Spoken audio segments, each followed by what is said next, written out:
बिस्मिल्लाहिर्रहमानिर्रहीम। अस्सलाम वालेकुम दोस्तों, मैं फ़हीम अब्बास आप सबको खुश आमदीद कहता हूँ न्यूज़ कैफ़े में, और उम्मीद करता हूँ कि आप सब खैरियत से हैं, महफूज हैं और आज के दिन का एक अच्छा सा आगाज़ भी कर चुके हैं। आज फिर हमने अपने प्रोग्राम को दो हिस्सों में तकसीम किया है और प्रोग्राम के पहले हिस्से में हम मुल्क के एक बहुत बड़े मसले के हवाले से आज फिर आगाही के लिए एक बात करेंगे अपने प्रोग्राम में।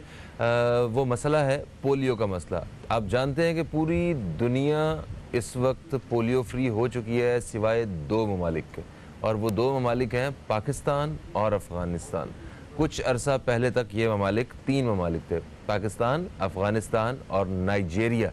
नाइजेरिया ने भी अपने आप को पोलियो से फ्री कर लिया है। आज सिर्फ दो ममालिक इस पूरी दुनिया में मौजूद हैं, और जिनमें सबसे ज़्यादा तादाद मरीज़ों की वो पाकिस्तान में मौजूद है।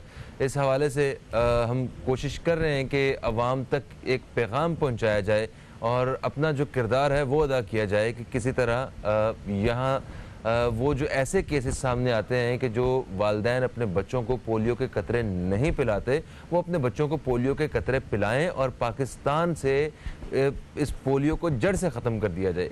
तो ये हमारी एक कोशिश है और इस कोशिश में हमें आपका साथ बिल्कुल दरकार है, और हमें बड़ी खुशी भी है कि आप सारे देखने वाले लोग बड़े एक अच्छे जज्बे के साथ, एक आसान तरीके के साथ हमारा और इस पूरी मुहिम का एक अच्छे अंदाज से साथ दे रहे हैं। एक रिपोर्ट है हमारे पास मतलब इस मुहिम के हवाले से। आइए चल के वो अपने गुज़श्ता प्रोग्राम्स में बात की, सिंध के हवाले से कैंपेन के बारे में और कराची के हवाले से बात की।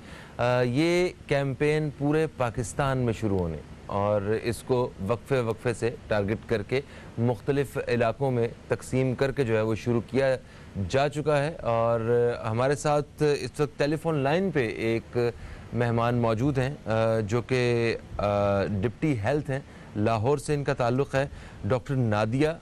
हम आपको खुश आमदीद कहते हैं। अस्सलाम वालेकुम डॉक्टर साहिबा। वालेकुम अस्सलाम। डॉक्टर साहिबा, मैं आपसे सबसे पहले ये जानना चाहता हूँ कि आज चौथा दिन है इस कैंपेन का, तो ये किस मतलब ताकत के साथ जो है ये कैंपेन जारी है? जी अल्हम्दुलिल्लाह 4 दिन पहले हमने इस कैंपेन को लाहौर में शुरू किया था, और लाहौर के कुछ मखसूस इलाके हैं जो कि जिनको सुपर हाई रिस्क एरियाज कहा जाता है, यूनियन काउंसिल्स कहा जाता है, वहाँ पे हमने 4 दिन पहले इस कैंपेन को स्टार्ट किया था। हमारा 4 दिन का जो टारगेट था वो 60,000 टारगेट था, जिसमें हम पहले 3 दिन में 98% जो है वो हम अचीव कर चुके हैं। और अल्हम्दुलिल्लाह आज हमारा कैचअप डे है, और इंशाल्लाह ताला उम्मीद है कि हम अपना जो टारगेट है उसको 100% कंप्लीट कर लेंगे। लेकिन ये माशाल्लाह बड़ी जल्दी आपने मतलब 98% टारगेट आपने अचीव कर भी लिया अपना। हाँ जी, वो इस तरह से है ना कि स्कूल बंद हैं। हाँ। और बहुत सारे बच्चे जो हैं वो घरों में अवेलेबल हैं। हमारा आज का जो दिन है ये है हमारा एक्सटेंडेड कैचअप डे। इसमें होता ये है कि जो बच्चे हमें पहले 2-3 दिनों में घरों में नहीं मिलते हैं टीम्स को, उनको हम 4th डे पे 5th डे पे जाके वो कवर करते हैं। कि अगर कोई बच्चा मेहमान गया हुआ है या फिर कोई बच्चा जो है वो किसी भी मकसद के लिए अपने घर से बाहर गया हुआ है वालिदैन के साथ, तो वो बच्चा अगर दूसरे तीसरे दिन हमें नहीं मिलता तो वो होपफुली उसको चौथे या 5वें दिन जो है वो घर में अवेलेबल हो जाता है। सही। तो कोरोना वायरस की आप पता ही है कि एक आलमी वबा है, उसकी वजह से इतने ज़्यादा मसाइल बढ़ चुके हैं हर सेक्टर में, हर शोबे में। तो क्या ये पोलियो वर्कर्स के लिए भी मुश्किलात कुछ थोड़ी सी बढ़ी हैं कोरोना वायरस की वजह से? हाँ जी, हमने कैंपेन स्टार्ट करने से पहले अपनी टीम्स को वेल ट्रेन किया था कि किस तरीके से उन्होंने अपने SOPs जो है वो अपने कंप्लीट करने हैं। उन्होंने किस तरह से खुद को सैनिटाइज रखना है, किस तरह से उन्होंने मास्क ग्लव्स वगैरह पहन के बच्चे को जो है वो ड्रॉप्स देने हैं, उनकी प्रॉपर ट्रेनिंग कराई गई थी और फिर उनको प्रॉपर लॉजिस्टिक जो है वो डे वाइज उनको प्रोवाइड किया गया है। तो वो टीम जो है वो काफी कॉन्फिडेंट रही है और अल्हम्दुलिल्लाह हमें इस हवाले से, कोविड के हवाले से किसी दुश्वारी का सामना नहीं करना पड़ा। अच्छा डॉक्टर साहिबा, मैं माजरत चाहता हूँ, हमें एक मुख्तसर से वक्फे पे जाना है, वक्फे से वापस आते हैं तो मैं यहीं से करूँगा। आपको तो दुश्वारी का सामना नहीं हुआ, मगर क्या वालिदैन जो है उन्होंने कुछ तो ऐसा मतलब कोई रवैया दिखाया कि जिससे वो बहुत ज़्यादा फिक्रमंद हैं कि हमारे बच्चे को हाथ ना लगाएं, या कुछ इस तरह की कोई आपको जो भी लोगों के रवैये हैं इस बारे में मैं जानना चाहूँगा, किस हद तक आपका साथ दे रहे हैं इस मुहिम में। एक छोटा सा वक्फा है दोस्तों, वक्फे के बाद आपकी खिदमत में दोबारा हाजिर होंगे, कहीं मत जाइए, अब तक देखते रहिए न्यूज़ कैफे, देखते रहिए।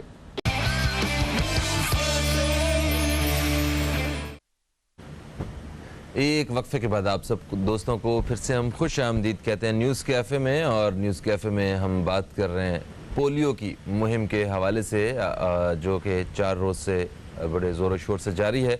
हमारे साथ टेलीफोन लाइन पे लाहौर से डॉक्टर नादिया मौजूद हैं, जो कि डिप्टी हेल्थ हैं और वो इस पूरी मुहिम को बड़े करीब से जो है वो देख रही हैं। तो हम इनसे बात करें। डॉक्टर नादिया साहिबा, हम बात कर रहे थे कोरोना वायरस के हवाले से कि इसकी वजह से बहुत सारी मुश्किलात बढ़ी हैं, तो आपके वर्कर्स को क्या मुश्किलात पेश आई? तो आपने कहा कि हमने उनको बड़े अच्छे तरीके से ट्रेन किया है और बहुत ज़्यादा मुश्किलात का सामना नहीं हुआ। लोगों का क्या रवैया, जो वालिदैन है, क्या वो अपने बच्चों को मतलब इस वबा की सूरत में वो उन्हें ड्रॉप्स वगैरह पिलाने दे रहे हैं? किसी की तरफ से कोई वो मतलब कोई ऐसा रवैया तो सामने नहीं आया कि नहीं हमने नहीं पिलाने, जब वबा ख़त्म होगी फिर हम अपने बच्चों को पोलियो के कतरे पिला लेंगे? अच्छा, जब हम ये कैंपेन स्टार्ट करने जा रहे थे तो ये सारे सवालात और ये सारे खौफ हमारे जहन में थे कि हम 5 माह के बाद, कोविड के बाद हम जो है ये इस कैंपेन को स्टार्ट करने जा रहे हैं, तो हमें बहुत मसले मसाइल पेश आएंगे, हमें लोगों के बड़े हार्श रवैये जो है वो फेस करने पड़ेंगे।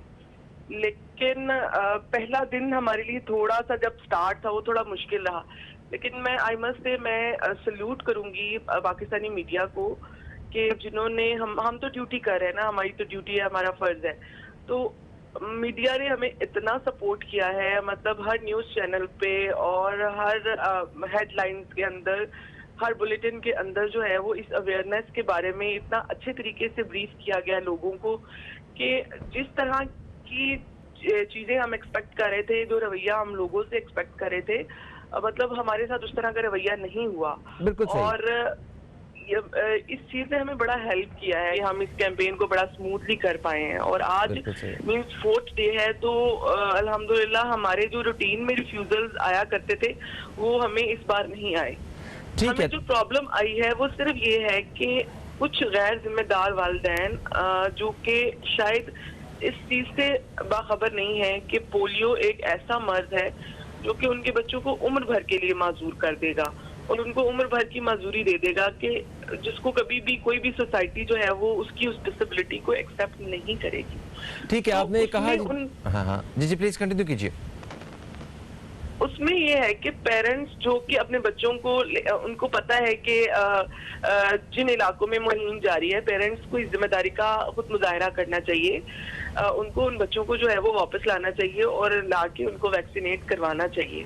बिकॉज किसी भी एंटरटेनमेंट से, किसी भी ट्रिप से, किसी भी सैर से बहुत बेहतर है कि आप अपने बच्चे को पहले जो उसकी बुनियादी जरूरत है वो उसको जो है वो दिलवाएं, और सेकेंडरी चीजें तो वो बात की बात है। देखें, आपने कहा कुछ गैर जिम्मेदार वालिदैन जिनकी तरफ से रिफ्यूज़ल का सामना हुआ है, ये अभी से नहीं, ये तो हमेशा से हमें एक ख़ास परसेंटेज ऐसी है जो कि पोलियो ड्रॉप्स अपने बच्चों को नहीं पिलवाते हैं और वो रिफ्यूज़ कर देते हैं कि सॉरी हम नहीं पिलवाएंगे, या आप झूठ बोल देते हैं, कोई बहाना कर देते हैं। तो मैं सिर्फ ये जानना चाहता हूँ कि वो जो 0.01% लोग भी अगर हैं या इससे भी कम जो लोग हैं, वो किस तबके के लोग हैं, मतलब उनमें क्या चीज मुश्तरक है इस रिफ्यूजल की वजह जो बनती है? देखिए, यहाँ पे जो चीज है ना, वो 2 एक्सट्रीम्स हैं हमारे पास। एक वो तबका जो बहुत बहुत पुअर है और बिल्कुल इलिटरेट है, और दूसरा तबका वो है जो कि बहुत पढ़ा लिखा है और जिसको हम एलीट कहते हैं। इन दोनों को रिजर्वेशन है, उनको नॉलेज नहीं है और और दूसरे तबके को लगता है कि हमारे पास जरूरत से ज्यादा नॉलेज है, वो जरूरत से ज्यादा कंसर्न है और जरूरत से ज्यादा सेंसिटिव हैं। तो ये दो तबके हैं जो कि हमें हमेशा रिफ्यूजल का जिनसे सामना करना पड़ता है। लेकिन जो हमारी मीडियोकर क्लास है वो इस चीज को अच्छे से समझती है, वो टीवी भी देखती है, वो हर चीज को जो है वो गूगल से भी सर्च कर लेती है। तो वो समझती है कि ये वैक्सीन जो है वो कितनी प्योर है और जो है ये कितनी जरूरी है, आज के दौर में ये कितनी जरूरी है। ठीक हो गया। नादिया साहिबा, एक वक्फा फिर से आन पहुंचा है। एक वक्फे के बाद भी मैं चाहूंगा कि आपसे हम जरा मज़ीद इसी हवाले से हासिल करें। एक वक्फे के बाद दोस्तों आपसे मुलाकात होती है, कहीं मत जाइए, अब तक देखते रहिए। बैक आप देख रहे हैं न्यूज़ कैफ़े, मैं हूं फ़हीम अब्बास और पोलियो मुहिम के हवाले से हम बात कर रहे हैं और हमारे साथ टेलीफोन लाइन पे मौजूद हैं डॉक्टर नादिया, जो कि डिप्टी हेल्थ हैं, लाहौर से इनका ताल्लुक़ है। अच्छा डॉक्टर साहिबा, आपसे मैं ये जानना चाहूँगा कि कोई ऐसा पैगाम जो आप सारे देखने वालों तक पहुँचाना चाहती हैं पोलियो मुहिम के हवाले से, क्योंकि वो स्पेसिफिक वो जो एक क्लास है, जब उन लोगों को ढूंढना और ढूंढ के उनको अवेयर करना ये बड़ा मुश्किल है, मगर एक आम शहरी के लिए ये आसान है कि उसे मतलब उसे अपनी सराउंडिंग में पता चल जाता है कि ये फलाने जो लोग हैं या फलाने मेरा जो कलीग है या मेरे वो रिश्तेदार हैं, मेरे छोटा भाई है, जो भी है, ये अपने बच्चों को पोलियो के कतरे नहीं पिलाते हैं। तो अगर हमें ऐसे किसी शख्स का पता हो तो हम उससे किस तरह उसकी उस मतलब उसको अवेयर कर सकते हैं कि ये किस कदर ज़रूरी है?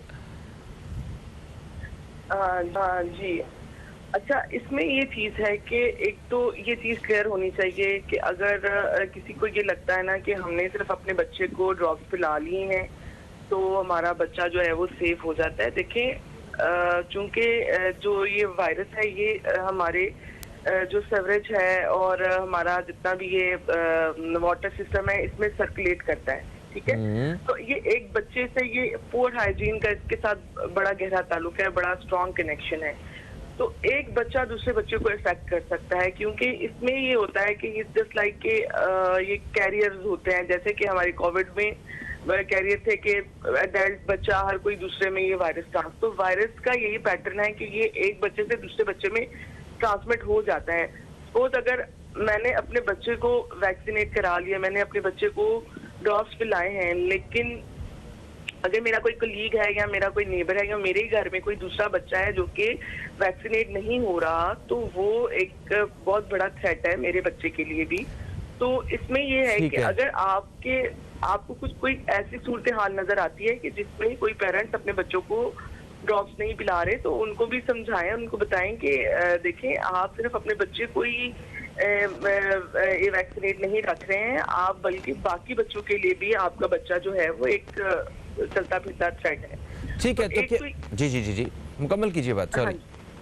तो एक तो ये चीज हो गई है और दूसरी चीज ये हो गई है कि बहैसियत पाकिस्तानी हमारा ये फर्ज बनता है कि हम इसमें खुद अपना इनपुट डालें कि हम कोशिश करें कि हम क्यों एक थर्ड वर्ल्ड कंट्री बन के रह गए, जब बाकी सारी कंट्रीज जो हैं वो पोलियो से फ्री हो गई हैं। तो फिर हमारा फर्ज बनता है कि हम अपने आप को जो है वो इस सिचुएशन से, अपने मुल्क को इस सिचुएशन में निकालने में हम गवर्नमेंट की, हम मीडिया की मदद करें इस चीज में।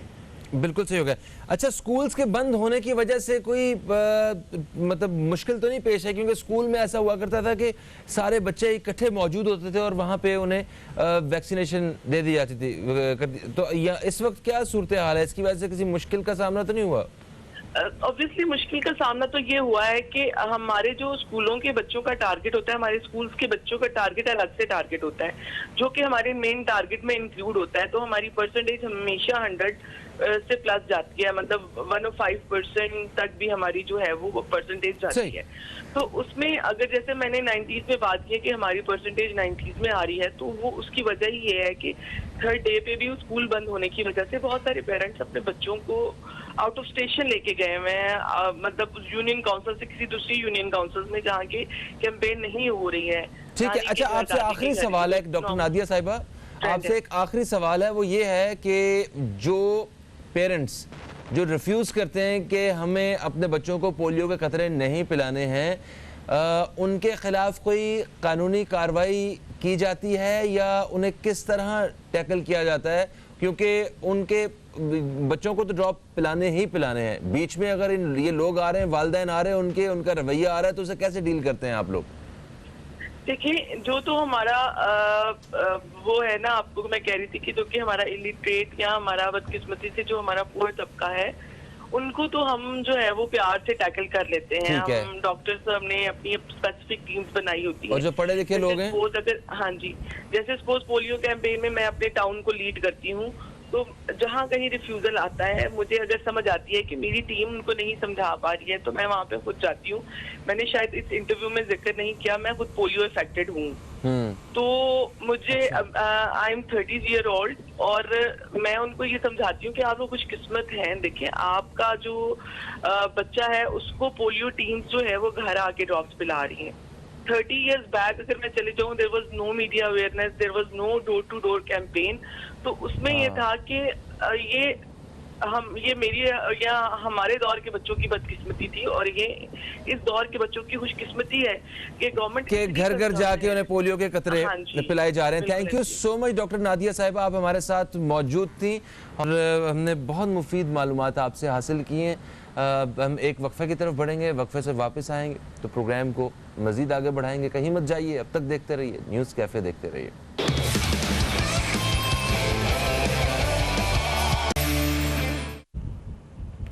वेलकम बैक, आप देख रहे हैं न्यूज़ कैफे। मैं हूं फ़हीम अब्बास और इस वक्त हम प्रोग्राम में आपके लिए एक बहुत ही ख़ास मालूमात का पैकेज लेके आए हैं, और वो मालूमात हैं उन ख़वातीन के लिए जो अपने घरों में कपड़ों के दाग निकालने के हवाले से परेशान रहती हैं।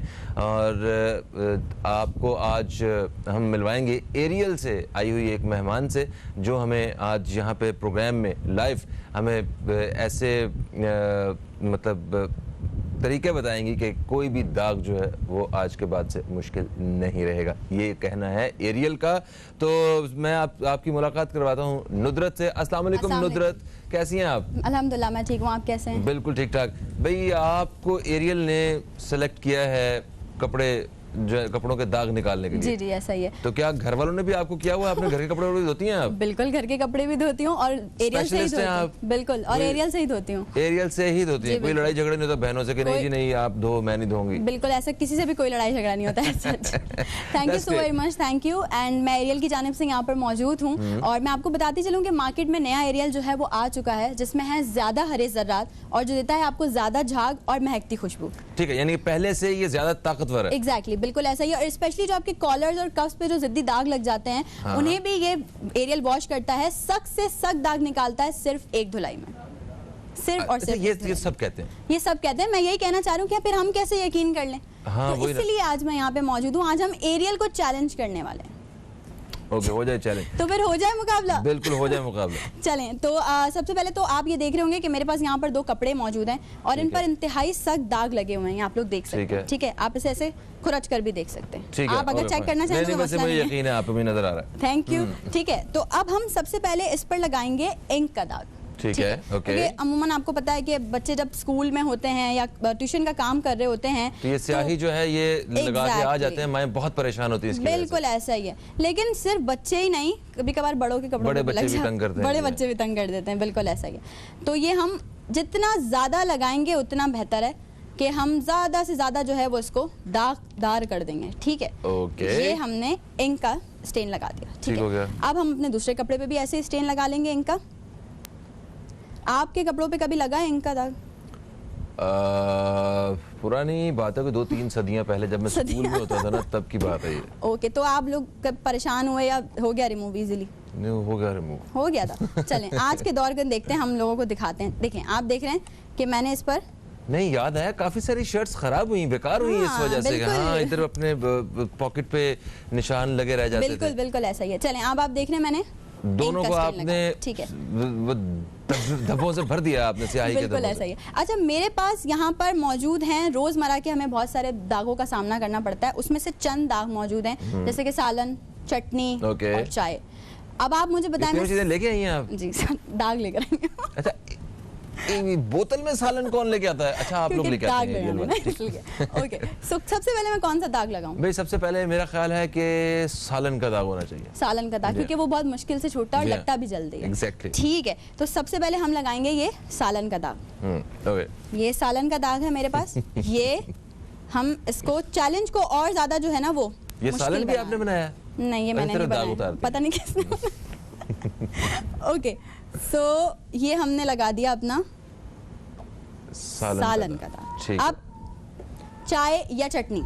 पहले चटनी होगी, चाय तो आखिर में होगी ना। बिल्कुल ऐसा ही है। अच्छा, हमें पता है चटनी हमारे पास मौजूद है, लेकिन हम लोग बड़े मजे से पकौड़े समोसे खा रहे होते हैं, एंजॉय कर रहे होते हैं, लेकिन पता तब चलता है जब अचानक से हमारे कपड़ों पर गिर जाए चटनी और फिर लग जाए दाग, और फिर घर की लेडीज जो हैं वो बड़ी परेशान हो जाती हैं कि भाई क्या किया जाए इस दाग को हटाने के लिए। ठीक है, अब आ जाते हैं चाय की तरफ। जी हाँ, बिल्कुल। चाय गरम गरम है? पता नहीं, मैंने ओके, अब चाय का दाग लगाते हैं। गरम चाहिए तो मेरे पास है यहाँ पे। नहीं, कोई इशू नहीं। अच्छा, बात यह है कि जब हम ऑफिस में होते हैं, डिस्पोजेबल कप हाथ में होता है, कभी शर्ट पर गिर जाती है चाय, बड़ा ऑकवर्ड लगता है, शर्ट्स खराब हो जाती हैं, तो ये हमने, अब आप देख लें कि बहुत सारे दाग लगा के। इतने दाग वाला किस कपड़े पे लगते होंगे? इतने ज्यादा तो मेरे ख्याल जरूरत पड़ती भी नहीं होगी कभी। फिर यही तो चैलेंज है ना एरियल। अच्छा, एरियल को चैलेंज कर रहे हैं। ठीक है, अच्छा जी, अब हमारे पास यहाँ पर मौजूद है नया एरियल, जिसमें ज्यादा हरे ज़र्रात हैं और जो आपको ज्यादा झाग देता है, और इसमें महकती खुशबू भी है। ठीक है, तो हम जो है वो ये 1 स्पून एरियल अपना इस मशीन में डालेंगे। वॉशिंग मशीन में डालेंगे। ऐसा, ये बेबी वॉशिंग मशीन में डालेंगे। और इसके अलावा हमारे पास यहाँ पर मौजूद है मार्केट का लीडिंग डिटर्जेंट। ठीक है, अच्छा। तो अब ये जो है ये भी हम लीडिंग का नाम नहीं बताएंगे? नहीं। ओके। लीडिंग का नाम लीडिंग ही रखा है हमने।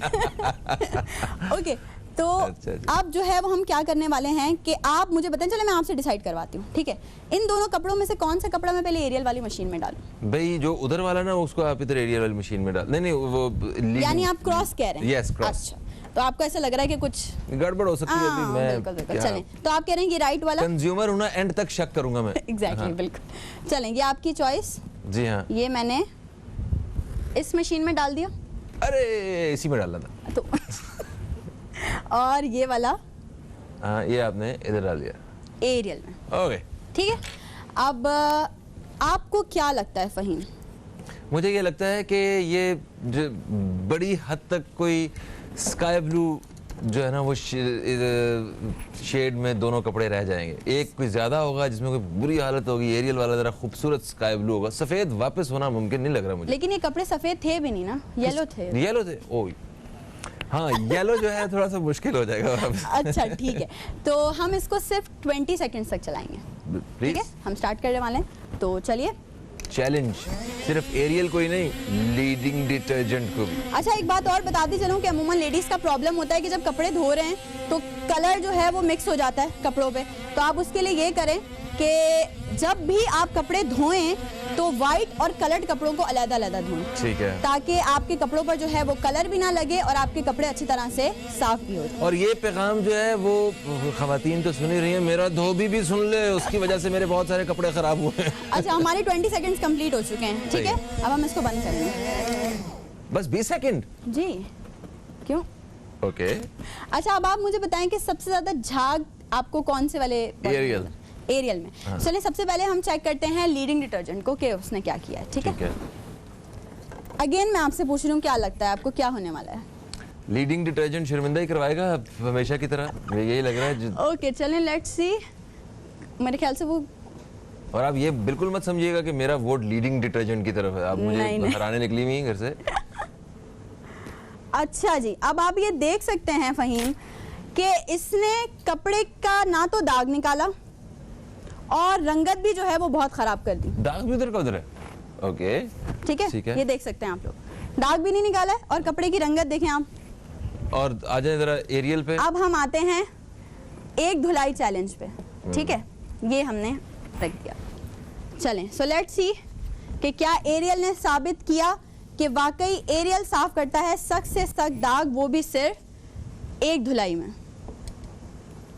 एरियल तो कपड़ा ही खा गया। नहीं, क्यों नहीं खा, ये देखें ना, अच्छी चीज के लिए थोड़ा सब्र करना पड़ता है।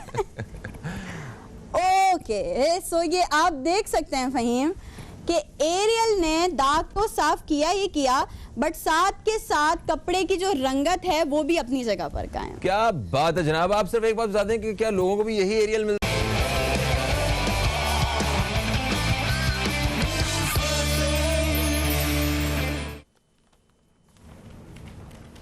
एक वक्फे के बाद आप सब दोस्तों को फिर से हम खुश आमदीद कहते हैं न्यूज़ कैफ़े में। और न्यूज़ कैफ़े में जो न्यूज़ कैफ़े देखते हैं जो नाजरीन हमारे, वो जानते हैं कि जुमेरात के रोज़ प्रोग्राम के दूसरे हिस्से में और जुमे के रोज़ प्रोग्राम के दूसरे हिस्से में हमारे साथ मौजूद होते हैं हज़रत मौलाना बशीर फ़ारूक क़ादरी साहब, जो कि एक मकबूल इस्लामिक स्कॉलर हैं और इसके साथ साथ सैलानी वेलफेयर इंटरनेशनल ट्रस्ट के चेयरमैन भी हैं। तो आप हमारे साथ स्टूडियो में मौजूद हैं, हम आपको खुश आमदीद कहते हैं, अस्सलामु अलैकुम, और आपको इसके साथ साथ मुबारकबाद भी पेश करते हैं ज़ुल्हज के चाँद की। वालेकुम सलाम व रहमतुल्लाहि व बरकातहू। अल्लाह ताला का बेहद बेशुमार एहसान कि उसने साल का सबसे इज़्ज़त वाला महीना अता फरमाया, आमीन। जिसके बारे में सरकार दो जहाँ सल्लल्लाहु ताला अलैहि वसल्लम की 3 हदीसें आपको पेश करता हूँ। पहली हदीस पाक के सरकार फरमाते हैं कि इन 10 दिनों की इबादत से बढ़कर अल्लाह की बारगाह में कोई और दिनों की इबादत इतनी मकबूल नहीं है, सुभान अल्लाह। ये 10 दिन। और फरमाया कि ये 10 रातें जो है पहली, ये हर रात का क़याम जो है शब कदर के बराबर है। सुभान अल्लाह। रमज़ान में एक शब कदर आती है, इसमें 10 शब कदर का सवाब मिलता है। सुभान अल्लाह। और इसके हर दिन का रोज़ा 1 साल के रोज़े के बराबर है। और तीसरी हदीस पाक सरकार दो जहाँ सल्लल्लाहु अलैहि वसल्लम हमेशा जब चाँद देखते थे तो इसके बाद से 9 दिन के लगातार रोज़े रखते थे। तो दुआ गो हूँ अपने लिए भी, पूरी उम्मत के लिए भी, कि ये 10 की 10 रातें, एक रात तो कल चली गई, 9 रातें बाकी बची है, हमें हर रात को शब कदर समझ के इबादत करने का वलवला और शौक़ अल्लाह अता फरमाए। जो दिन है सरकार ने तो 9 रोज़े रखे, हम कम से कम 2-3 रख लें इंशाअल्लाह। और इस तरह जितना हो सके इबादत में वक्त गुजारें, दुआ में गुजारें। पाकिस्तान पर मुसलमानों पर बड़ा कड़ा वक्त आया हुआ है, ऐसे हालात में दुआ मांगना बहुत ज़रूरी है। बिल्कुल सही। अच्छा, एक चीज़ और मैं आपसे पूछना चाहता हूँ। जिस तरह आजकल फवाद चौधरी साहब ने वो मतलब छोटी ईद पे भी वो चांद के हवाले से एक पूरी बहस ने जन्म लिया था, और इस दफ़ा भी कुछ इस किस्म की बहस जो है वो जन्म ले रही है।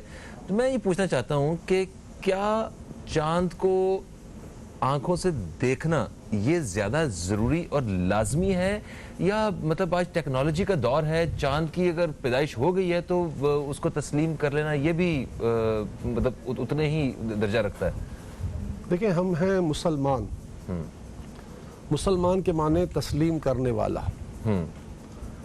इस्लाम न कभी पुराना होगा न हो सकता है, बेशक। किताबुल्लाह भी पुरानी नहीं होगी, और ना ही प्यारे मुस्तफ़ा जान रहमत सल्लल्लाहु अलैहि वसल्लम के इरशादात पुराने होंगे। नमाज, रोज़ा, हज, ज़कात, कुर्बानी, ये सारी चीज़ों का ताल्लुक जो है चाँद से जुड़ा हुआ है।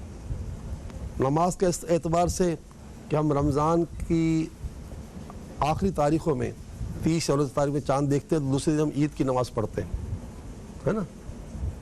तो मेरे आका करीम सल्लल्लाहु अलैहि वसल्लम ने तो यहाँ तक फरमा दिया, हदीस पाक में है कि चाँद देखकर रोज़ा रखो, इसे देखकर इफ्तार करो। अगर बादलों की वजह से चाँद नज़र ना आए तो 30 की गिनती पूरी कर लो। यानी इतना अहम है कि अगर यूँ समझ लो कि यूँ क्यास कर लो कि इस मरतबा पिछला महीना शव्वाल का शाबान गुजरा था 30 का ना, हाँ। तो हमारा गुमान है कि अब रमज़ान 29 का होगा, हाँ। लेकिन चाँद देखने की इतनी सख्त तलकीन फरमाई कि अगर मतला अबर आलूद हो तो तुम 30 पूरे करो। अच्छा, बादलों की वजह से भी अगर नजर नहीं आ रहा आपको, बेशक निकला हुआ बुखारी शरीफ की हदीस है। अच्छा अच्छा, अच्छा। यानी आप के आका मोहम्मद मुस्तफ़ा सल्लल्लाहु अलैहि वसल्लम जो हमारी करोड़ों जाने इन पर कुर्बान जाएं, तो आप सल्लल्लाहु अलैहि वसल्लम का उम्मती चाँद देखकर रोज़ा रखेगा और चाँद देखकर रमज़ान ईद करेगा, चाँद देखकर ही मतलब यानी कि ज़िलहज के महीने को मानेगा। तो अब जितनी साइंस है वो बिल्कुल अपने अपने आलात तैयार कर ले, जैसे हम दूरबीन से देखते हैं, हाँ। इसमें कोई हर्ज नहीं है, ठीक है। लेकिन मतलब यानी कि दूरबीन से भी नज़र आएगा तो आंखों से नज़र आएगा ना। जी हाँ। मदार में चांद आ गया, फल्कियात ने कह दिया कि बस चांद हो गया है, नज़र नहीं आ सकता, तो हम तो किसी के भी उम्मती नहीं है, हम तो रसूलुल्लाह के उम्मती हैं। बेशक। इसलिए सारी अकलें मेरे आका के नाले ने पाक के नीचे जो खाक लगी हुई उस पर हमारी करोड़ों अकलें कुर्बान जाएं कि सरकार से बढ़कर कोई अक्लमंद कायनात में पैदा हुआ है ना हो सकता है। हमारी सारी अकलियत धरी की धरी रह जाएं। कोई साहब भी अपनी मतबेने के साइंसी तहकीकात से बात करते हैं, करें, लेकिन किसी को इस बात का हक नहीं है कि रसूलुल्लाह सल्लल्लाहु अलैहि वसल्लम की बात को डिलीट करना करें। चांद देख कर रोज़ा रखना है, चांद देख कर नमाजें हो, रोज़े हो, हज हो, ज़कात हो, कुर्बानी हो, इसका ताल्लुक चांद से जुड़ा हुआ है। चांद देखे बगैर इसका काम होगा नहीं। आप कुछ भी कर लें।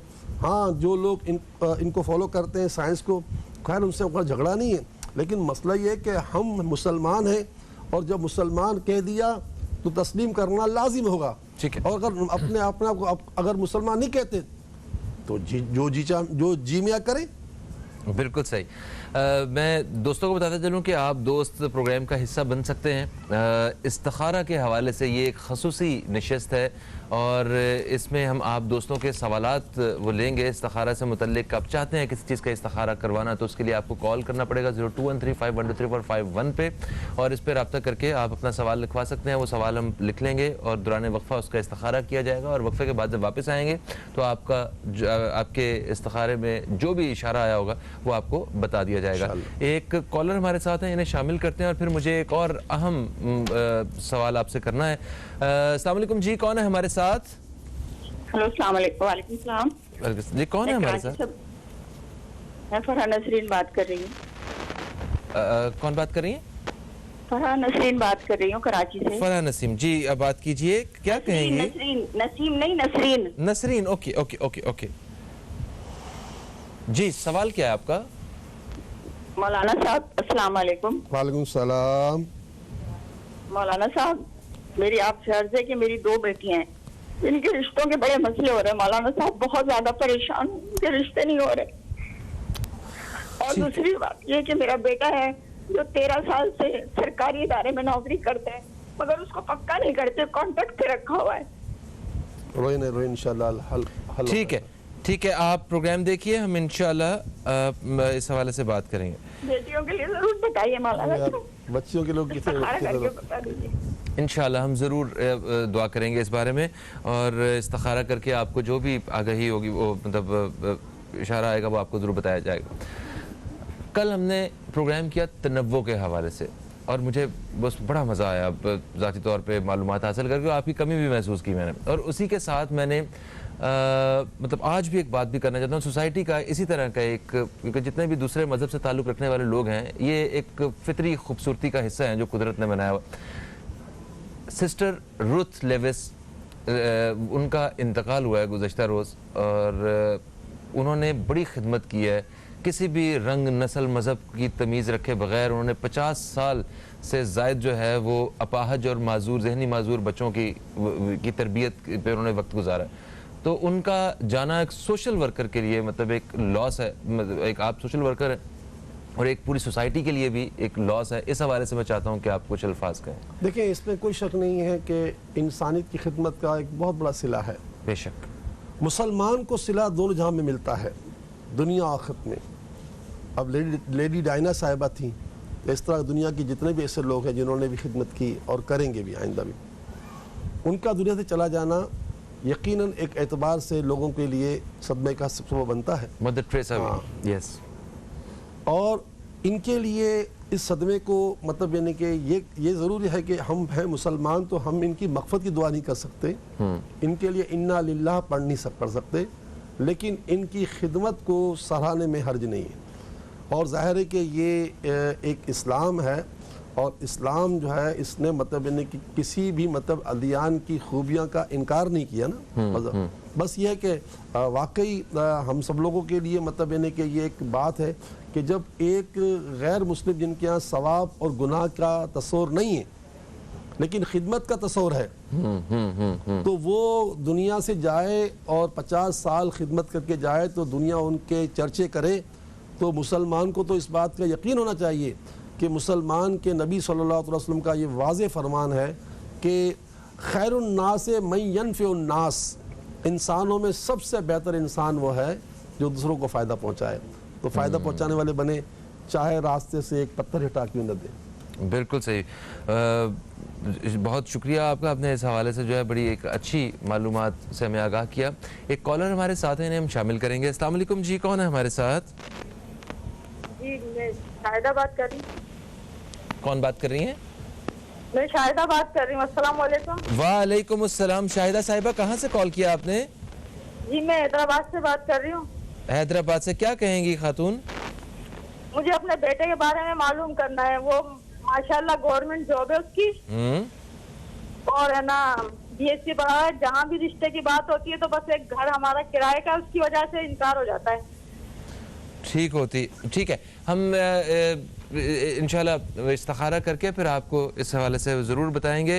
एक छोटे से वक्फे का वक्त है दोस्तों, और दौरान वक्फा भी हम आप सबकी कॉल्स अपने शामिल करेंगे। तो वक्फे के बाद आते हैं, तो फिर आप दोस्तों के सवालात के जवाब शुरू हो जाएंगे। तो कहीं मत जाइए, अब तक देखते रहिए न्यूज़ कैफ़े, देखते रहिए।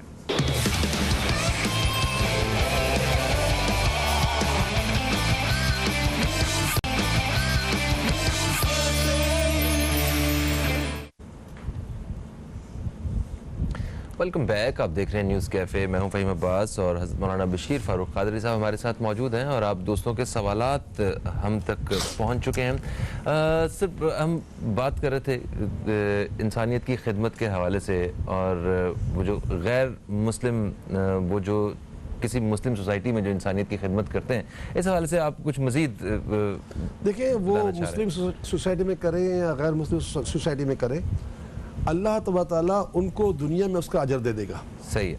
अब अजर में शोहरत भी एक अजर है, बिल्कुल है, नेक नामी भी अजर है। हाँ। और फिर तरह तरह की नेमत की सेहत दे दी, खाना दे दिया, पीना दिया, रहना दे दिया, औलाद दे दी, बच्चे दे दिए, उनको सब कुछ दुनिया मिलेगा। ला खलाका फिल आखिरा, आखिरत में कुछ नहीं होगा। सही, ठीक। और इसमें एक सुकून भी होता है, मतलब आप जी ये तो जो ये नेकी जो है वक्त की किल्लत है, वरना मैं दाता अली हजवरी अलैहि रहमत रहमान का एक वाक़या सुना दूँगा तो आपको बड़ा प्यार मज़ा आएगा कि ये जो नेकी है ना, खिदमत खल की और लोगों की तकलीफ बर्दाश्त करने की, वो कुछ उसका तो बात ही क्या, अपना ही मज़ा है इसका। अल्लाह ताला सबको तौफीक अता फरमाए। अच्छा जी, हमें कॉल आई फ़रा नसरीन साहिबा की। इन्होंने कहा 2 बेटियां हैं, रिश्तों के मसले हो रहे हैं, और फिर उन्होंने ये कहा कि इनका बेटा है, उसकी नौकरी है सरकारी इदारे में, और 13 साल से कॉन्ट्रैक्ट पे हैं, उसको पक्का नहीं कर रहे हैं, और ये बड़ी परेशान थी। वक्फे से पहले आबदीदा भी हो गई थी। जी, आप रोते रोते कॉल कर रही थी। देखें, अल्हम्दुलिल्लाह जब ये सिलसिला शुरू हुआ हमारा प्रोग्राम, तो मैंने पहले आपको हदीस पाक सुनाई कि ये जो 10 दिन है रसूल अकरम सल्लल्लाहु अलैहि वसल्लम के इरशाद के मुताबिक, इनसे बढ़कर किसी और दिनों की इबादत अल्लाह को मकबूल नहीं है। तो प्यारी बहन, इस महीने में सरकार ने 9 रोज़े रखे हैं, और जुमेरात के दिन तो ख़ास कर सल्लल्लाहु अलैहि वसल्लम रोज़ा वैसे भी रखा करते पूरा साल। तो कोशिश करें कि कम से कम 3 रोज़े इसमें रखें, इस नीयत के साथ कि अल्लाह अजर भी अता फरमाए और मेरी बेटियों का नसीब खोल दे। क्योंकि रोज़े में इंसान 12, 13, 14 घंटे इबादत में ही होता है, अब दुआ कबूल होती है। दूसरा इसकी बात यह है कि हमने इस्तिखारा कर लिया है, आप रोए मत, कोई अमलियात वगैरह नहीं है। हैदराबाद से कॉल कर रही हैं, अगर आपको तावीज़ात चाहिए तो हैदराबाद में हमारी कई ब्रांचें हैं, वहाँ से भी तावीज़ ले सकते, लेकिन अगर मुझसे पूरा इलाज मंगाना चाहें तो सैलानी वेलफेयर बहादुराबाद कराची के पते पर ख़त लिख के मंगा सकती हैं। आप और आपकी बेटियों से दरख्वास्त है कि हर नमाज के बाद 33 मरतबा पढ़ लिया करें, सुब्हानल्लाहि वल्हम्दुलिल्लाहि वला इलाहा इल्लल्लाहु वल्लाहु अकबर वला हौला वला कुव्वता इल्ला बिल्लाहिल अलिय्यिल अज़ीम। ये वजीफ़ा इंशाअल्लाह बहुत जल्दी इनको रिश्ते की तरफ से माला माल कर देगा। इस तरह बेटा भी ये पढ़ता रहे 33 मरतबा नमाज के बाद, तो इंशाअल्लाह वो भी पक्का हो जाएगा। और इस महीने की कदर करें, इंशाअल्लाह बहुत बड़ी बरकत हासिल होगी इंशाअल्लाह। शाहिदा साहिबा ने अमलियात वगैरह भी नहीं, अच्छा कुछ भी नहीं, मगर आइंदा इस्तिखारा में मुस्तकबिल में इन्हें हालात बेहतर नजर आ रहे हैं ना, 101% बेहतर इंशाअल्लाह इंशाअल्लाह। तो नसीन साहिबा, आपको कतन परेशान होने की ज़रूरत नहीं है, इंशाअल्लाह सब ठीक हो जाएगा। अच्छा, शाहिदा साहिबा ने हमें कराची से, हैदराबाद से फ़ोन किया। इन्होंने कहा कि इनके बेटे की गवर्नमेंट जॉब है, तो हालांकि गवर्नमेंट जॉब है, रिश्ते की जब भी बात होती है किराए के मकान की वजह से वो इनकार हो जाता है। तो इस्तिखारा करके बताएं कि क्या रुकावट है, क्यों इनकार होता है? रुकावट तो कुछ नहीं है, अल्लाह ताला गैबी इमदाद करने वाला है बेशक। ये 21 तस्बीह रोज़ाना पढ़ लिया करें, 2100 मरतबा या मालिक हो या मालिक हो या मालिक, तो अल्लाह ताला दोनों काम करवा देगा। मकान भी अल्लाह ताला गैब से बनवा देगा, करवा देगा, और गैब से इंशाअल्लाह मतलब शादी भी करवा देगा इंशाअल्लाह। शराज साहब ने हमें हैदराबाद से कॉल किया। इन्होंने कहा कि मैं बेरोज़गार हूँ और मैं जहाँ भी CV जमा करवाता हूँ कहीं से जवाब नहीं आता। दूसरा सवाल उन्होंने किया कि बहनों के रिश्तों के हवाले से भी बड़ी परेशानी है, फिर माली परेशानी का भी इन्हें सामना है। तो इस्तिखारा करके बताइए कि ऐसे मामलात क्यों हैं और कोई हल जो है इनके लिए। हल तो दिया जा सकता है, लेकिन वजह कुछ भी नहीं है। वजह कुछ नहीं, कोई वजह नहीं है। बस ये कि आपको पता है इस वक्त जॉब न मिलने का जो मामला है वो बहुत ज़्यादा बढ़ा हुआ है। रियासत को चाहिए कि पाकिस्तान की माशियात पर जो बात करते हैं उन्हें चाहिए कि वो एक तो ताजरों से मिले और तिजारत के लिए और सहूलतें फ़राहम करें। इंशाल्लाह मेरी मुलाकात है 1-2 दिन बाद असद उमर साहब से, और मैं इनसे इस मौजूद में बहुत बातें करूँगा इंशाल्लाह। तो मकसद कहने का ये है कि अगर हमने कारोबारी ज़राए नहीं बढ़ाए, सनतें बढ़ाने पर काम नहीं किया, तो ये एक बहुत बड़ा नुकसान हो जाएगा। अब ये जो लोग हैं CVs भेजते हैं तो पहले से ही वो लोग सरप्लस होते हैं, तो वो कहाँ इनको रखेंगे। या फिर कारोबारी मामला इतने, एक शादी होती थी ना तो 12-13 लाख रुपए खर्च होते थे घर वालों को, वो 12-13 लाख तकसीम होते थे। फर्नीचर वाले के पास भी तकसीम होते थे, खाने वाले के पास होते थे, और मतलब बुटीक वालों के पास होते थे, और खुशबू वालों के पास, मेकअप वालों के पास, हर जगह पे ये तकसीम होते थे 12-13 लाख।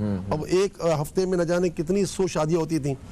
वो सारे कारोबार तबाह बर्बाद हो गए ना, सारे काम रुक गए। तो मतलब कहने का है कि अब ये इस तरह निज़ाम थोड़ी चलेगा। कोरोना के साथ जीना पड़ेगा।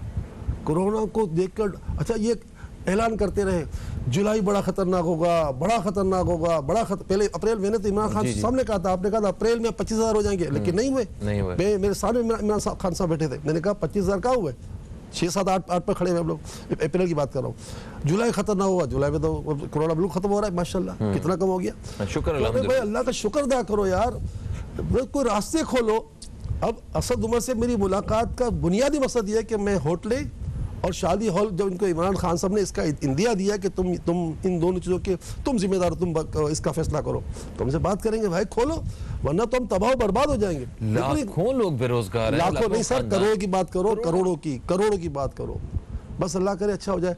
तो भाई कोई वजह नहीं है। रसूल अकरम सल्लल्लाहु अलैहि वसल्लम की बारगाह में सहाबी हाजिर हुए, अर्ज़ करने लगे या रसूल सल्लल्लाहु अलैहि वसल्लम हमारे घर में फाका आ चुका है। तो सरकार फरमाते हैं कि जब तुम अपने घर में जाओ तो पहले घर वालों को अस्सलाम वालेकुम कहो, फिर मुझ पर एक मरतबा दुरूद पाक पढ़ो और एक मरतबा सूरह इखलास पढ़ो, यानी कुल हुवल्लाहु अहद पढ़ो। ये 3 काम जो है, जो 1-2 मिनट का काम है, सलाम करना, दुरूद शरीफ पढ़ना और एक मरतबा सूरह इखलास पढ़ना, ये 3 काम सरकार ने इरशाद फरमाए। और कुछ अरसे बाद फिर दोबारा उनकी मुलाकात हुई सरकार से, तो अर्ज़ करने लगे या रसूलल्लाह, उस मुलाकात के वक्त तो ये हालत था कि हमारे घर में खाना नहीं होता था, आज ये अल्लाह ने कर दिया कि ये 3 काम की बरकत से ये हल हो गया अल्हम्दुलिल्लाह कि हम अब खाना अपने पड़ोसी को पहुंचाते हैं। सुभान अल्लाह। तो ये बड़ा आसान नुस्खा है। वैसे चलते फिरते उठते बैठते रिस्क के लिए बेहतरीन वजीफा है या अल्लाह हो या रहमान हो या रहीम।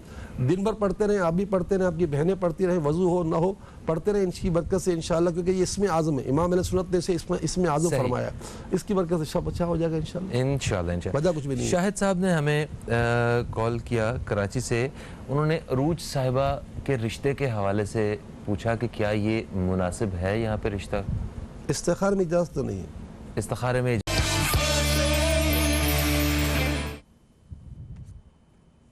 एक वक्फे के बाद आप सब दोस्तों को फिर से हम खुश आमदीद कहते हैं न्यूज़ कैफ़े में। न्यूज़ कैफ़े में हमारे साथ हज़रत मौलाना बशीर फ़ारूक क़ादरी साहब मौजूद हैं, जिनसे हम रूहानी और शरई रहनुमाई के साथ साथ ख़ुसूसी तौर पे इस्तिखारा के हवाले से बात कर रहे हैं।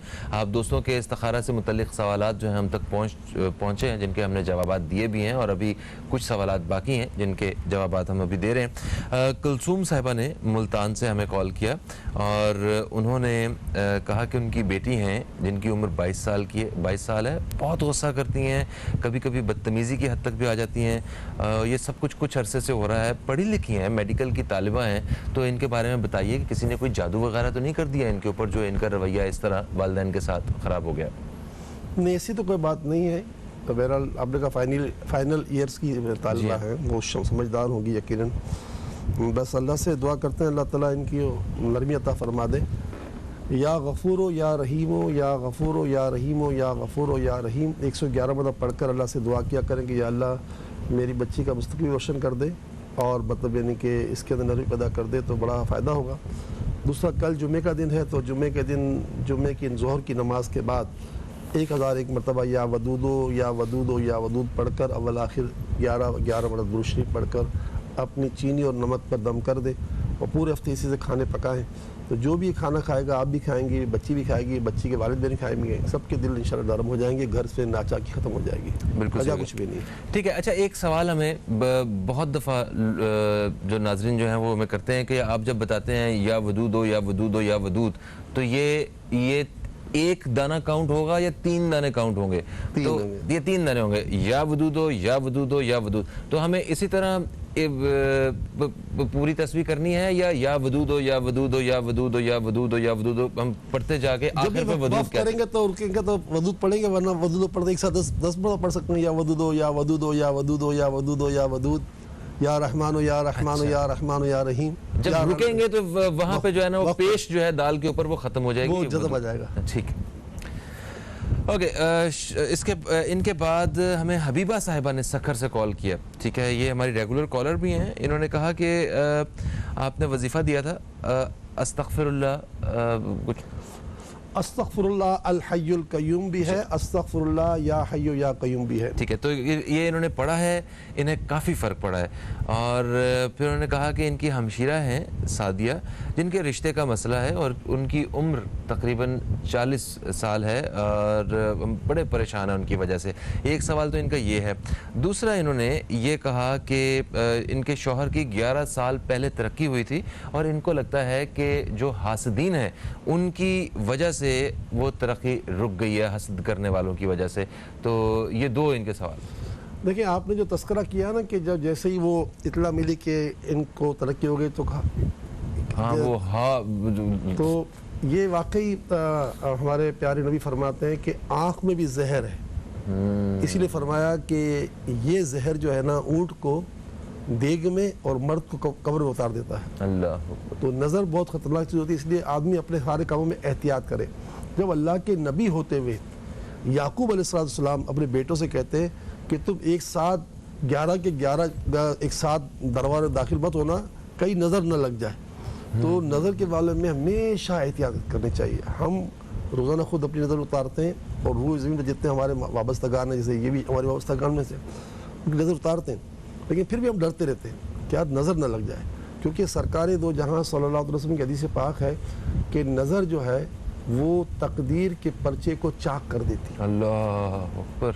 तो नज़र उतारने का क्या तरीका होता है? ये भी हदीस पाक में आया कि अक्सर मौतें नज़र की वजह से हो जाती हैं। अक्सर मौतें ही हुजूर के अल्फाज है, अक्सर मौतें नज़र की वजह से हो जाती हैं।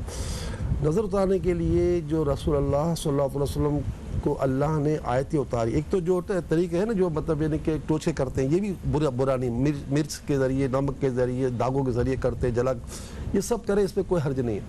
लेकिन जो असल तरीका है ना, जो सरकार दो जहाँ सल्लल्लाहु ताला अलैहि वसल्लम के लिए नज़र मारने के लिए बंदे खड़े किए थे, बंदे उन्होंने, एक मुशरिकीन ने, तो अल्लाह ताला ने ये आयत उतार दी, वइयकादुल्लज़ीना कफ़रू लयुज़लिकूनका बिअबसारिहिम लम्मा समिउ ज़िक्रा। ये आयतें 2 हैं। ये आयतें आपको मिलेंगी सूरे मुल्क के बाद सूरे कलम। 29 पारा खोले, पहले सूरे मुल्क आएगी, फिर सूरे कलम आएगी। जब 2 रुकू खत्म हो, दूसरी जो सूरे कलम खत्म होने वाली होगी तो आखिरी 2 आयतें आएंगी जो शुरू होगी वइयकादुल्लज़ीना कफ़रू से। ये 2 आयतें 3 मरतबा पढ़कर जिस पर नज़र लगी है उस पर दम कर दे, अपने पे कर ले, पूरे घर पे कर ले, वो गायब हो या हाजिर हो, आप पढ़ लें तो इंशाअल्लाह उसकी नज़र उतर जाएगी। बाकी ये कि आपने अपनी जो वजीफ़ा आपने अपनाया, इस वजीफ़े की इतनी फजीलत है, अस्तग़फिरुल्लाह अल हय्युल क़य्यूम। इस्तग़फ़ार करने वाले के लिए अल्लाह ने 4 इनामात का कुरान पाक में तज़किरा किया। एक इनाम ये कि उसको रोज़ी अता करेगा, एक इनाम ये कि उसे औलाद अता करेगा, औलाद है तो फरमाबरदार बना देगा, एक इनाम ये कि उसकी ज़िंदगी को खुशगवार बना देगा, और एक इनाम ये कि अल्लाह उसको मददगार अता फरमाएगा। तो ये चारों इनामात मिलते हैं इस्तग़फ़ार करने से, तौबा करने से। अस्तग़फिरुल्लाह अल हय्युल क़य्यूम के माने ये हैं, ऐ अल्लाह मैं तुझसे अपने गुनाहों की वेलकम बैक। आप देख रहे हैं न्यूज़ कैफ़े, मैं हूं फ़हीम अब्बास और आज इस्तिखारा के हवाले से हज़रत मौलाना बशीर फ़ारूक क़ादरी साहब से एक ख़ुसूसी नशिस्त में हम मौजूद हैं आपकी खिदमत में। कुछ दोस्तों के सवालात जो हैं वो बाकी हैं, हम उनकी तरफ आएंगे।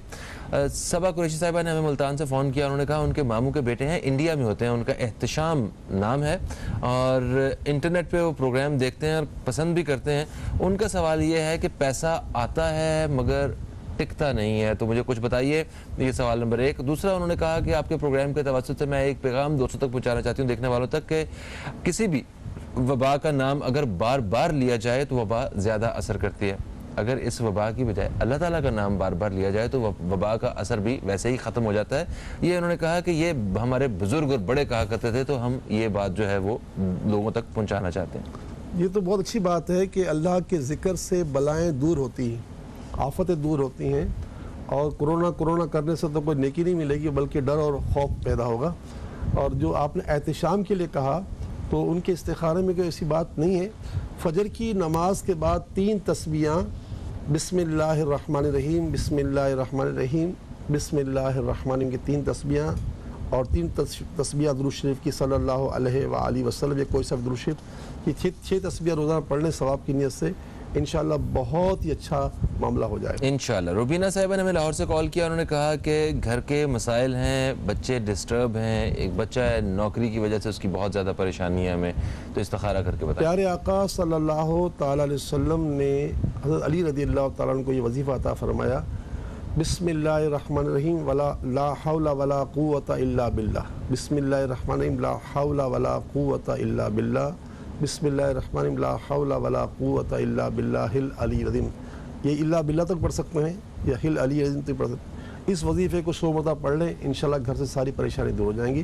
बिस्मिल्लाहिर्रहमानिर्रहीम ला हौला वला कुव्वता इल्ला बिल्लाह। मिसेस वक़ार ने हमें लाहौर से कॉल किया, उन्होंने कहा कि इनकी बेटी जिनकी उम्र 50 साल है, ठीक है, उनकी बिनाई का मसला तो शुरू से ही था मगर एक आंख से उन्हें नज़र आता था। 1 हफ़्ता पहले उनकी उस आंख की बिनाई भी चली गई है। कुछ पढ़ने को उन्होंने लेज़र वगैरह करवाया, इलाज करवा रही हैं, मगर कुछ पढ़ने को बताएं कि जिससे उनकी बिनाई जो है वापस। वज़ू करने के बाद आसमान की तरफ चेहरा करके जो कलमा शहादत पढ़ा जाता है, इसके बाद एक बार सूरह पढ़ें, सूरह क़दर, इन्ना अंज़लनाहु फ़ी लैलतिल क़द्र। ये वज़ू के बाद जब हम वज़ू करके फारिग होते हैं तो आसमान की तरफ चेहरा करके पढ़ते हैं ना कलमा शहादत, इसके साथ ये पढ़ें। दूसरा ये कि हर नमाज के बाद 200 मरतबा पढ़ें, या शकूरो या शकूरो या शकूर। ये वजीफ़ा पढ़कर पानी में दम करके पानी पिएँ और एक आध कतरा आँखों पर भी, पुतलियों पर लगाएं, इंशाल्लाह इससे बीनाई लौट आएगी। ठीक है, वक्त कम है मगर मुख्तसरन इस हवाले से मैं जानना चाहता हूँ कि क्या उसके लिए खुले आसमान के नीचे होना लाजमी नहीं, ज़रूरी नहीं है। ये हदीस पाक के अल्फाज है, आसमान की तरफ चेहरा, आसमान की तरफ चेहरा। ठीक है, सही है, तो वो किसी छत के नीचे भी आसमान की तरफ तो हो सकता है ऊपर। दोस्तों यकीनन आपको प्रोग्राम पसंद आया होगा। हम अपना फीडबैक जो है वो हमारे फेसबुक पेज पे ज़रूर दीजिएगा। मैं बशीर फ़ारूक क़ादरी साहब को शुक्रिया अदा करता हूँ, आप तशरीफ़ लाए। कल फिर 10 से 11 हमारे साथ मौजूद होंगे। आप दोस्तों के सवालात जो हैं वो फिर से शामिल किए जाएंगे। दुआ के साथ जो है मैं इजाज़त चाहता हूँ। इंशाअल्लाह आप दोस्तों से फिर मुलाकात होगी, तब तक के लिए खुदा हाफ़िज़। पाकिस्तान जिंदाबाद। बिस्मिल्लाहिर्रहमानिर्रहीम, अल्हम्दुलिल्लाहि रब्बिल आलमीन, वस्सलातु वस्सलामु अला सय्यिदिल अंबिया'i वल मुरसलीन, जज़ल्लाहु अन्ना सय्यदना मौलाना मुहम्मद सल्लल्लाहु तआला अलैहि व आलिहि वसल्लम मा हुवा अहलु, या अरहमर राहिमीन या अरहमर राहिमीन या अरहमर राहिमीन। ए मालिक, तेरे करोड़ एहसान के तूने साल का सबसे बड़ा इज़्ज़त वाला महीना में अता किया। आज इसका पहला दिन है, तो उससे दुआ है परवरदिगार कि इस इज़्ज़त वाले महीने की हमें कदर करने की तौफ़ीक़ अता फरमा। ये 10 दिन वो हैं जो साल की सबसे बड़ी इबादत वाले दिन हैं। या अल्लाह इन 10 दिनों में रोज़े और रातों का क़याम हमें नसीब फरमा।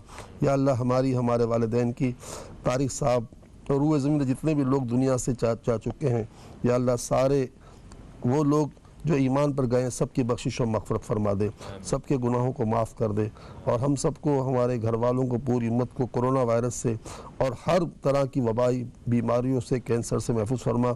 बहुत सारी लाखों करोड़ों हमारी बच्चियाँ बेरिश्ता हैं, उनके रिश्ते हो जाएँ।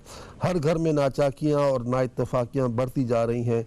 ऐ अल्लाह, बच्चे नाफरमान हुए जा रहे हैं, इस मसले का भी तो हल फरमा दे। और परवरदिगार, तंग दस्ती और बेरोज़गारी का इफरीद आया हुआ है, इससे हमारी जान छुड़ा दे। कोरोना वायरस और लॉकडाउन की वजह से जो मुसीबतें इस वतन अजीज़ पर आई हैं, या अल्लाह इससे अपनी रहमत से दूर फरमा दे। हमें भी अपने हिदायत याफ्ता बंदों में शामिल फरमा, आफियत याफ्ता बंदों में शामिल फरमा। आमीन आमीन आमीन या रब्बल आलमीन। वसल्लल्लाहु तआला अला खैर खल्क़िही मुहम्मद व अला आलिहि व अस्हाबिही अजमईन बिरहमतिका या अरहमर राहिमीन।